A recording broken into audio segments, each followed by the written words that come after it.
I remember the day it all began. He came bursting in like a ball of energy going, the bush, it was on fire. The bush, it was burning with flames. The bush was on fire. So the bush was on fire. Honey, in the desert, bushes catch on fire. It's not that strange. No, but the bush, it was on fire, but it wasn't burning up. Even though it had flames, it wasn't burning up. And then spoke to me. I am. You are Moses. Are you feeling all right?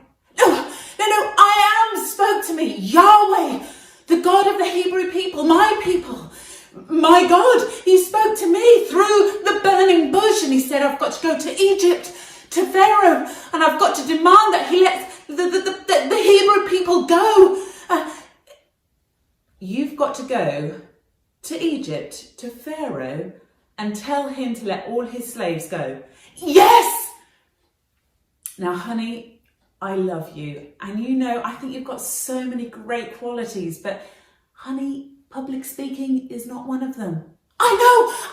I told him that, but he's going to send Aaron. Your brother Aaron? Yes, yeah, he's going to send Aaron. Okay, yeah, that could work. Yeah, and I'm going to be like God, and I'm going to tell Aaron the message, and Aaron's going to tell it to Pharaoh. Here we go. Okay, so you're going to be like God and tell Aaron. Okay, fine. Okay, when do we need to go? Now, yes. Now, I like to think that I'm a supportive wife, but my head was in a complete spin. I had to get my thoughts together, go, right, okay, all right, yes. Okay, we can go to Egypt. So we did. We packed up, we've got two boys, Gershom and Eliza, and we packed up their stuff. We packed up all our stuff. We said goodbye to my father and my sisters. We saddled up the donkeys and we set off for Egypt. Well, Moses was just full of that burning bush story, and he was telling the boys all the way along. He was saying, and then I had to throw my staff onto the ground and it turned into a snake, boys.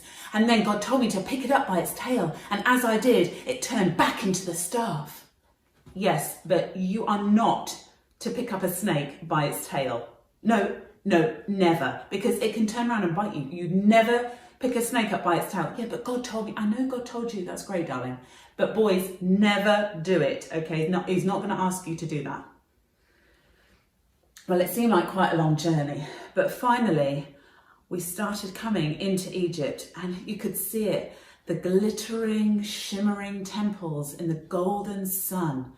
It was so impressive. But as we got closer, we could hear the moans and the groans of the Hebrew people. They were slaves. Women, men, children, boys the same age as Gershom and Eliza. And they were covered in dirt and sweat, and they were down in the mud making bricks out of straw in the blistering heat. It made me sick to my stomach. But we carried on. We walked around and we went into Goshen. And that's where all the Hebrews lived in Egypt. And there we found the elders of the Hebrew people, and one of them put us up. And Moses told them why he was there. And so the next day, Moses and Aaron and some of the elders of the Hebrews went to see Pharaoh. Well, how did it go? He hates us, Zipporah. You should see the hatred in his eyes. He hates the Hebrew people. He hates me. He hates our God. And he won't let them go. He refuses. Well, what are you going to do? I don't know, but God said that he's going to keep hardening Pharaoh's heart so that he keeps saying no. Why? Because God wants the whole of Egypt to know that Yahweh is the Lord and there is no other. But Pharaoh, he's going to harden his heart every time, and God's going to show his wonders. Wonders? I said. Wonders. Oh, they were fearful. I remember the first one. Aaron put his staff into the river Nile, and Pharaoh was there on the Nile, and as he put the staff in, the water turned into blood, actual blood. All the fish died, and then I saw Egyptians, they were digging in all of the riverbanks, trying to dig holes, searching for drinking water, because when you're in the heat of the desert and you don't have drinking water, things get desperate pretty quickly. And so they were all digging, and Pharaoh, apparently, his magicians, they got a bowl of water and turned that into blood. So then Pharaoh was like, ha ha ha, laughed it off. I mean, why would you make more blood? Anyway, so Pharaoh found that laughable. But then the next thing that God sent was the frogs. Frogs, I mean, a frog by a pond, it's kind of cute. But when you go to get your undergarments out of your basket and you find frogs all in there, that's gross. There were just frogs everywhere. They were boiling out of the river Nile, out of ponds, out of every river. There was just frogs everywhere. So then Pharaoh said, okay, you can take your people to go and worship your God. But the moment the frogs disappeared, he said, no. And so Aaron, he stamped the staff into the ground and a great big cloud of dust appeared. And the dust turned into gnats, tiny little gnats that went everywhere. I mean, great big clouds of black gnats just on everything. But the moment the last gnat died, Pharaoh said no. And then came the flies, big, fat, black flies. They were in the Egyptians' wigs, they were in their ears, they were in their food, they were in just everywhere. Except Goshen. There was no flies in Goshen. It was just all of Egypt had flies everywhere. But when the last fly dropped dead, when Pharaoh relented, he changed his mind again. And then God sent a deadly disease on the livestock. I was walking down the road one day and I saw this great big horse, and it just fell on its side and started convulsing. I saw sheep and goats and cows frothing at the mouth and dying. And the Egyptians, they piled up all the dead carcasses in great big piles. Some of them burnt them and some of them just left them. And Elisa was like, oh, Mummy, what is that smell? It's the smell of rotting dead animals, darling. It was so disgusting. And then God sent the boils. I remember because that day I had a bit of a spot, zit on my chin, and I felt a bit, ugh. But that day I saw a woman, an Egyptian woman, and she had boils. Her skin just broke out in pustules all over her skin, by her eye, around her ear, everywhere. And they were obviously really itchy because she was just scratching at her arms, and the pus was oozing and the blood was dripping down her skin, and the pus and the blood was oozing out of her clothes. And she was shrieking in agony. Pharaoh didn't seem to care about his livestock. He didn't seem to care about the people, his people. He kept saying, no. And then that night, it was the worst storm in the history of Egypt. Moses and I were huddled in the bed, and the boys came in with us because they were so scared. And the thunder, it rumbled around the house. It felt like the whole house was going to move and shake, and the lightning was flashing down. And then the hail came.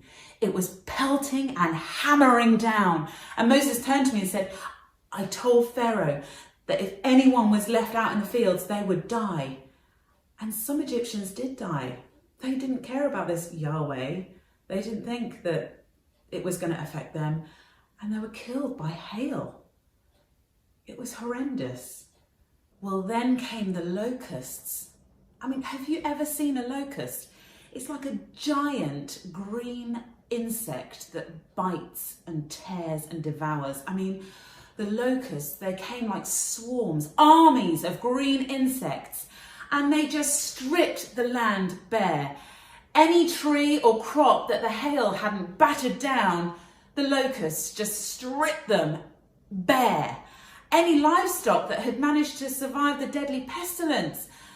The locusts just devoured them. I mean, they devoured everything. The great Egypt was stripped bare.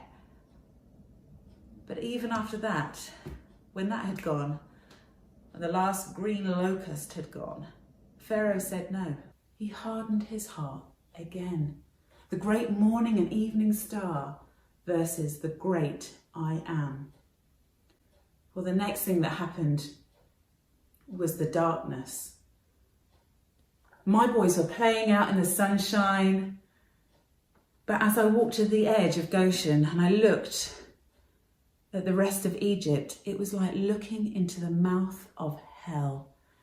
It was covered in a suffocating blanket of darkness.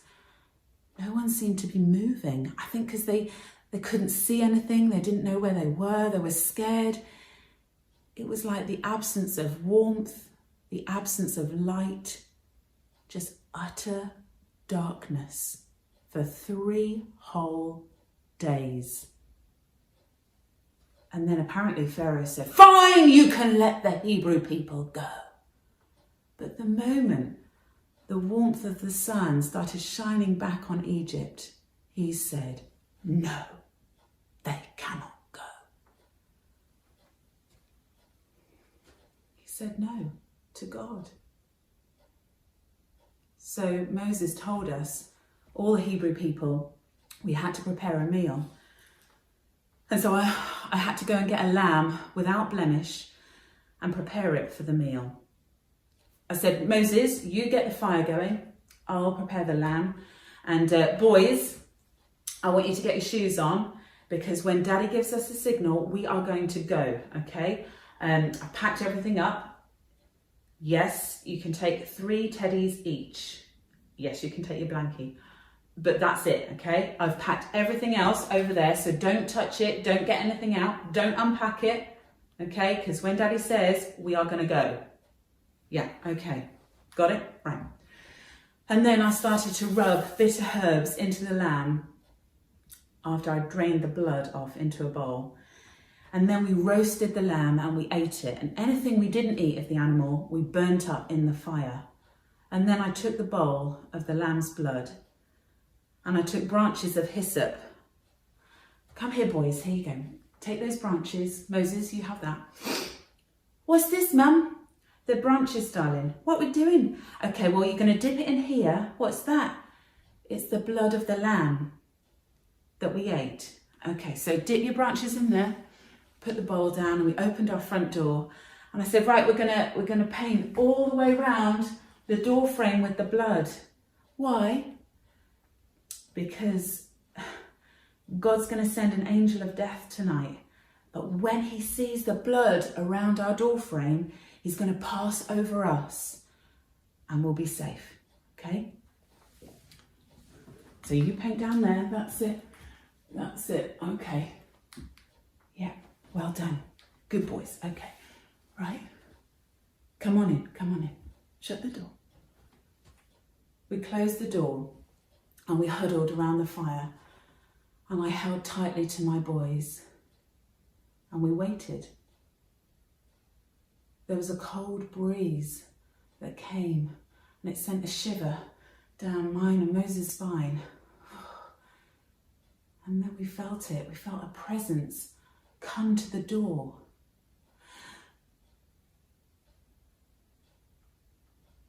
But then it left again.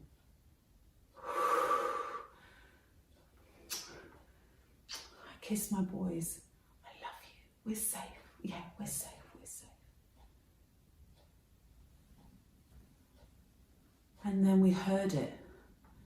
In the darkness of the night, we heard the cry, the gut-wrenching cry. And Elisa said, "Mummy, what's that sound?" And I said, "It's the sound. It's the sound of mothers holding their dead, lifeless children. It's the sound of mothers having lost their firstborn. It's the sound of a Pharaoh hardening his heart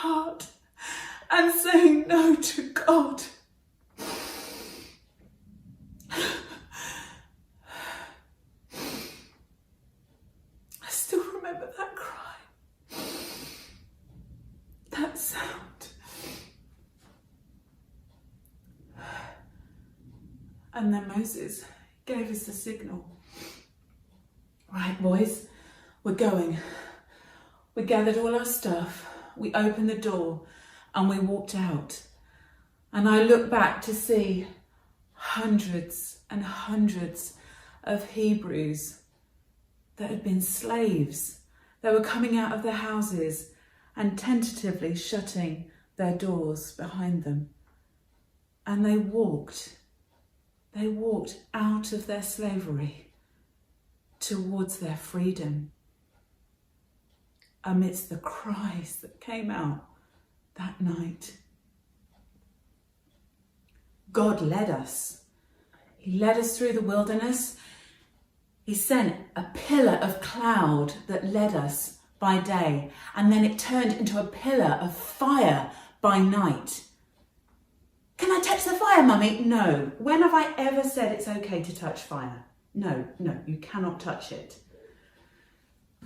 I think it was the one time in our marriage that I couldn't question Moses on his sense of direction or where he was leading us. But it seemed to me like we were going the long way round. And it seemed to me, we ended up by the Red Sea. And I couldn't quite figure out where God was taking us. But anyway, we set up camp by the Red Sea. And I looked out and I saw the Hebrews. The people were starting to smile again. And they were telling stories and they were starting to sing songs by their fires.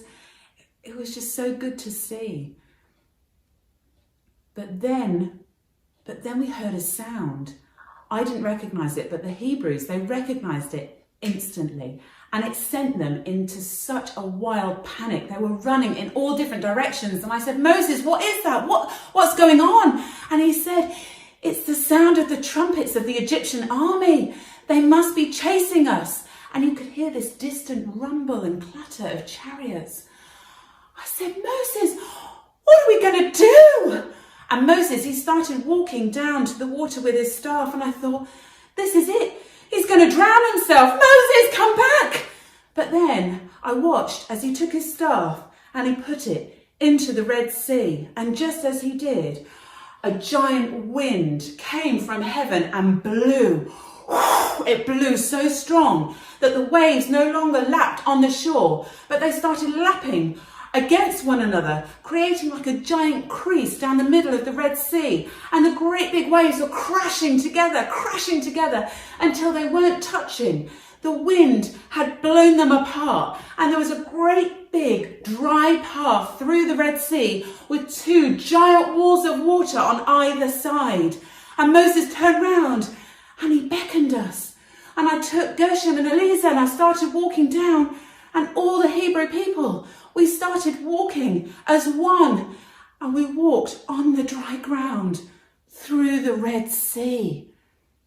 Gershom was like attached to me like glue on this side, looking up at the wall of water. But Eliezer, he was just like hopping and skipping over all the rocks. They're very different characters. It was just insane. And Eliezer was saying, I think I saw a fish. I think I saw a whale. It was insane. But then we heard the rumble and the clatter. It was getting closer. The Egyptians, the whole army, Pharaoh and all his soldiers were after us. And so we started quickening our pace. We were trying to gather children and old people and get them to the other side. And they all clambered in. But as I looked back, I saw that the chariot's wheels were being twisted and turned. And they were being flung off their chariots, left, right and centre, into the walls of water. And I said, God is fighting for us! God is fighting for us! And when the last of the Hebrew people got to the other side, we looked back and we saw that the wind stopped and the great big waves, they came crashing down and they swallowed up the entire Egyptian army. All of the Hebrews' enemies were defeated. They were all swallowed up in the water. Whoa, it was crazy. Later on, we saw soldiers washed up on the shore. And then the Hebrew people, they started cheering and shouting and singing. And I looked at Moses, my Moses. Moses. His name means pulled out of the water. And just like he was pulled out of the water and rescued as a baby, God had a plan for this man. He knew when he pulled him out of that water and rescued him as a baby that he was going to make this man pull out his people and rescue them from the water too. And I loved him all the more for it. And you can guess what my sons, Gershom and Eliza, which story they ask for every single night before bed. Tell us, Mummy, tell us again of the night we walked through the Red Sea on dry ground. It's a cracker of a story, and it happened, and I was there.